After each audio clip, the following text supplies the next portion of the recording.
दोस्तों की हाल चाल ने जनाब, तुसी देखते पे हो अपना देश पंजाब टीवी ते मैं तुहाडा मेज़बान मुहम्मद नदीम खरल। सब तो पहले अपने चैनल को करना है सबसक्राइब ते बेल आइकन ते क्लिक करना है एक अच्छी ते बेहतरीन वीडियो का नोटिफिकेशन हमेशा की तरह तुहानू मिलता रहे, तुसी देखते रहो। अज जनाब वीडियो हैगी कुर्बानी के लिहाज नाल जिन्ने भी मेरे दोस्त ने मशतुनते इब्राहिमी का दौर बिल्कुल करीब है और सारे दोस्तों ने जेडे अपना मतलब मामलात रखते हैं, अच्छे मामलात रखते हैं, उन्होंने कुर्बानी जी है जरूर करनी है। अज जी वीडियो है ये साड़ी तकरीबन 2 4 6 8 9 बच्चों की है जेडे कुर्बानी लगते हैं, दोंदे ने प्योर, जिन्हें कोई वादा घाटा नहीं। प्रिंट बड़ा खूबसूरत है, साहीवाल दे प्योर ने, एक दो चौलस्तानी ने, बाकी तकरीबन सारे ही साहीवाल ने और अल्लाह के फजल नाल बड़े खूबसूरत और बड़े नायाब जानवर ने। एक लाट है पूरी 9 जानवरों की और इनका मुल भी इक्के भाव के होना है, इक्के रेट च होना है। कैमरामैन साहब पूरी लाट इवें करके विखाओ। और पहले नंबर पर साढ़े चौलस्तानी आता पे है तुहाडे सामने, ये जनाब दोंदा बच्चा है जी। ये लाट च आते पे ने, जेडे सज्जन चाहन साढ़े को लाट च माल खरीद सकते हैं।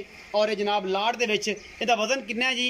ये 5.5 मन है, ये 6 मन है, ये 4 मन है, ये 2.5 मन है, ये 1 किलो है। ये तुसीं आप थल्ले ना वेख लेना है। ये लाट दे विच जनाब ये जानवर आ रहे हैं। उस तो बाद जनाब एक बड़ा खूबसूरत पीस तुहाडे सामने, ये लाट है पूरे जानवरों की। अगर इन्होंने थोड़ा जिहा वंडा पा दो तो खड़े हो सकते हैं, दोबारा पाओ तो सीधे खड़े हो जाएंगे सारे। ये जनाब पीस नंबर 2 है तुहाडे सामने। उस तो बाद 2 नंबर तो बाद 3 नंबर, फिर 4 नंबर, फिर 5 नंबर, फिर 6 नंबर। ये पूरी लाट है जी।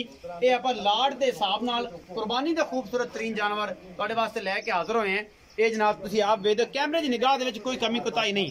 ये सारे जानवर साहीवाल दे ने और दोंदे ने, 9 जानवर ने जिन्हां विच कोई कमी कोताही किसी किस्म की नहीं है।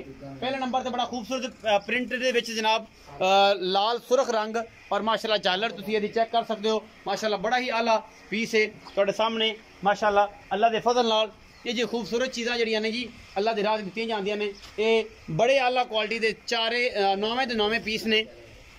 कैमरामैन साहब सारे विखाते जाते हैं। ये असीं तुहानूं पूरी लाट ही विखाने हैं जी। ये 1 नंबर ते जी तसल्ली बख्श यह जा रहा है जी, इनकी तसल्ली होगी। फिर जनाब कैमरामैन इत्थे खलो जाता है। ये 2 नंबर नूं भी इवें टोर के तुसीं आजो। ये 2 नंबर है, 3 नंबर है, ये 3 नंबर है जी काला। यह काला 3 नंबर है जी। इनू भी मैं टोर के इस पासे कढ़ना, जे निकलता है तो इनू कैमरामैन जोड़ा जी पूरी तसल्ली दे नाल ये दिखा रहा है जी। ये कैमरामैन ने भी दिखाता। ये जी 4 नंबर जोड़ा भी आ गया अपने नंबर ते, नंबर वाइज अस तुहानूं दिखावांगे। यह जनाब 4 नंबर है तुहाडे सामने, एक ही पीस जाएगा जी 4 नंबर ते आगे जा रहा है। इनू जान दो जी, ये 4 नंबर ते एक पीस जा रहा है जी। उस तो बाद 5 नंबर भी जा रहा है। यह जी 5 नंबर है, इनू थल्ली नाल विखाना है। ये मूँह सारे 2 दंद ने, तसल्ली बख्श 2 दंद ने, फाइनली तौर पर 2 दंद ने। ये लाट है जी पूरी।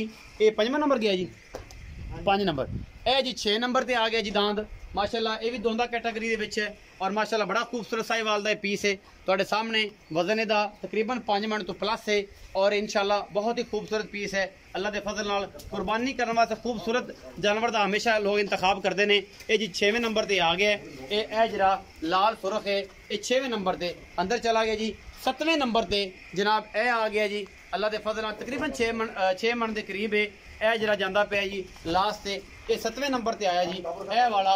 और तुहाडे सामने तुहाडे वीर की पूरी कोशिश है। यह 7वें नंबर पर बच्चा है जी यह वाला। यह माशाल्लाह तकरीबन चंगा लम्मा चौड़ा है और सुथरा बच्चे ने सारे। वजन तकरीबन 5.5 6 मन इसका वजन है।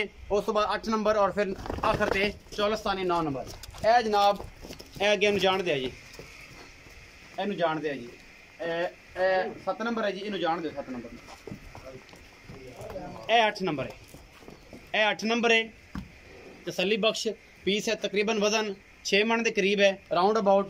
बाकी जनाब तुहाडे सामने बड़े खूबसूरत ने और फिजिकली तौर पर किसी किस्म का कोई वादा घाटा नहीं। ऐसे जानवर हमेशा कुर्बानी वास्ते लोग लाते हैं और दसते हैं कि जनाब कुर्बानी के जो जानवर ने वो माशाल्लाह खूबसूरत होने चाहिए और अल्लाह की राह से देने ने। 9वें नंबर पर चौलस्तानी आता जी। बाकी सारे साहीवाल ने, ये 2 विच चौलस्तानी ने। इनका वजन 4.5 मन के 4 मन का होएगा, 3.5 तो उत्ते है। फाइनली 4 4.5 मन का यह बच्चा है चौलस्तानी। और जो अगे वो साहीवाल है ये 9वें नंबर से 8वें नंबर तो जो उपर बांस पसाई खड़ा है। ये जनाब ये सारे जानवर तुहानूं दिखाने का मकसद ये है, ये कुर्बानी दे ने और बड़े ही आला ने।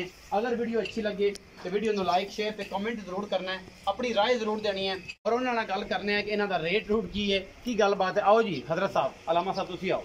ਤੁਸੀਂ ਆਓਗੇ ਇੱਥੇ ਕੋਲ ਆਓ। अस्सलाम वालेकुम जी। वालेकुम सलाम भाई थोड़ा जी ऊंचा बोलना जी। वालेकुम सलाम जी। की नाम है वीर दा? हाफिज महमूद अहमद जी। हाफिज महमूद अहमद जी हाफिज महमूद अहमद साहब दसो के बच्चे विखाए ने 9 जी ये सारे दोंदे ने जी जेनवन बिल्कुल चेक करा के दसो जी जी तसल्ली करा के दसो तसल्ली करा इन्हां दे वखरे वखरे रेट ने कि सारा पुट्ठे च मुल पुट्ठे दे करो जी की पुट्ठे दा मुल 145 जी 1,45,000 दे बा बिल्कुल सारे सारे मतलब हर पीस दा 1,45 है 145 मतलब 9 ने ते उस तो बाद 9 तो 45 जरब दे लो जेड़ा बनदा है जी जी बिल्कुल। मतलब 1,45,000 दे बा हर जानवर है जेड़े वजू चौक के 4 ले लवे 5 ले लवे 6 ले लवे 2 ले लवे 1,45,000 दे बा ये लाट है जी हाफिज महमूद अहमद महमूद साहब ने 1,45,000 ਦੇ ਬਾਅਦ ਜਨਾਬ ਇਹਨਾਂ ਦਾ ਰੇਟ ਕੀਤਾ ਹੈ ਔਰ ਤੁਹਾਡੇ ਸਾਹਮਣੇ ਹੈ। ਅਗਰ ਵੀਡੀਓ ਅੱਛੀ ਲੱਗੇ ਵੀਡੀਓ ਨੂੰ ਲਾਈਕ ਸ਼ੇਅਰ ਔਰ ਦੋਸਤਾਂ ਨਾਲ ਜ਼ਰੂਰ ਕਰਨਾ ਹੈ ਇਹਨੂੰ ਸ਼ੇਅਰ ਕਿ ਜਿਹੜੇ ਦੋਸਤ ਜਨਾਬ ਆਪਣਾ ਸੁਨਤੇ ਇਬਰਾਹਿਮੀ ਜਨਾਬ ਅਦਾ ਕਰਨਾ ਚਾਹੁੰਦੇ ਨੇ ਔਰ ਬਿਹਤਰੀਨ ਅੱਛੇ ਜਿਹੜੇ ਜਾਨਵਰ ਨੇ ਹਾਫਿਜ਼ ਸਾਹਿਬ ਕੋ ਲੈਣ ਔਰ ਇਨਸ਼ਾਅੱਲਾ ਕਿਸੇ ਕਿਸਮ ਦਾ ਕੋਈ ਮਸਲਾ ਨਹੀਂ ਹੈ ਇਹਨਾਂ ਨੂੰ ਫਿਜ਼ੀਕਲੀ ਤੌਰ ਤੇ ਕੋਈ ਵਾਧਾ ਘਾਟਾ ਕੋਈ ਲੱਤ ਬਾਂਹ ਨੂੰ ਕੋਈ ਫਾਲਟ कोई नहीं ਤੁਸੀਂ ਜ਼ਿੰਮੇਦਾਰ ਹੋ ਬਿਲਕੁਲ। ਸਾਰਾ ਕੁਝ ਜੀ ਜ਼ਿੰਮੇਦਾਰ ਨੇ ਬਾਕੀ ਲੈਣੇ ਦੇਣੇ ਹਮੇਸ਼ਾ ਤਰ੍ਹਾਂ ਮੁਕੱਦਰ ਨੇ ਆਪਣਾ ਬਹੁਤ ਸਾਰਾ ਖਿਆਲ ਰੱਖਿਆ ਜੇ ਮਿਲਾਂਗੇ ਅੱਛੀ ਔਰ ਬਿਹਤਰੀਨ ਵੀਡੀਓ ਨਾਲ ਅੱਲਾ